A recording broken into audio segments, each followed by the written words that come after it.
Halo sahabat Pena Katolik, kita akan mendengarkan kisah Santo-Santa Gereja Katolik, yaitu Santa Elisabeth dari Hongaria. Menurut tradisi, ia dilahirkan di sebuah kastil di Sarospatak, Hongaria pada tanggal 7 Juli 1207. Ketika berusia 14 tahun, Elisabeth dinikahkan dengan Raja Louis, penguasa Turingia. Tuhan mengaruniakan kepada mereka 3 anak dan mereka hidup berbahagia selama 6 tahun. Pada musim semi tahun 1226, ketika banjir, kelaparan, dan wabah malapetaka menimpa Turingia, Raja Louis sedang mewakili Kaisar Romawi Suci dalam parlemen negara di kota Cremona. Elisabeth berusaha keras mengendalikan pemerintahan dalam negeri dan mendistribusikan bantuan ke semua bagian wilayah yang terkena bencana. Hidup Elisabeth berubah dengan drastis pada tanggal 11 September 1227. Ketika suaminya Louis bersama pasukan Turingia bertempur pada Perang Salib ke-6. Dalam perjalanan, Louis meninggal terkena wabah di Otranto, Italia. Di hadapan jenazah suaminya, Elisabeth pun bersumpah untuk tidak menikah lagi dan akan melanjutkan hidupnya sebagai seorang biarawati. Sanak saudara Elisabeth datang menolongnya. Ketika pamannya berusaha memaksanya untuk menikah, Elisabeth tetap teguh pada sumpahnya.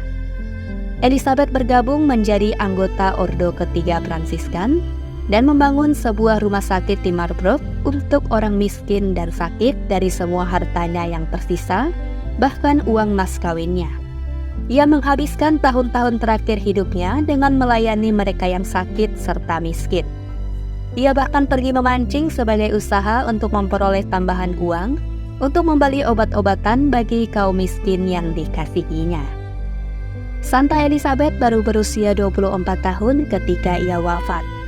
Menjelang ajalnya, orang dapat mendengarnya bersenandung pelan di atas pembaringannya. Ia yakin betul bahwa Yesus akan membawanya kepadanya.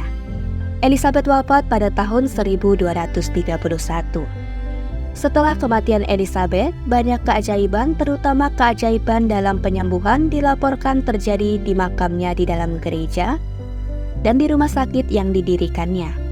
Atas perintah Paus, penyelidikan diadakan pada orang-orang yang telah secara ajaib disembuhkan antara bulan Agustus 1232 dan Januari 1235. Maka pada tahun 1235 di kota Perugia, Italia, Paus Gregorius IX memaklumkan secara resmi Elisabeth dari Turingia sebagai santa.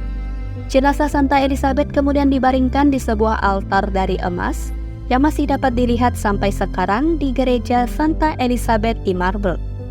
Pada saat reformasi Protestan, gereja ini diambil alih oleh para pengikut Protestan sampai saat ini. Namun demikian, umat Katolik masih diberi tempat tersendiri untuk beribadah dalam gereja tersebut. Sahabat Pena Katolik, demikian informasi yang Mimin sampaikan, semoga menjadi berkat bagi kita semua. Terima kasih dan sampai jumpa pada video selanjutnya.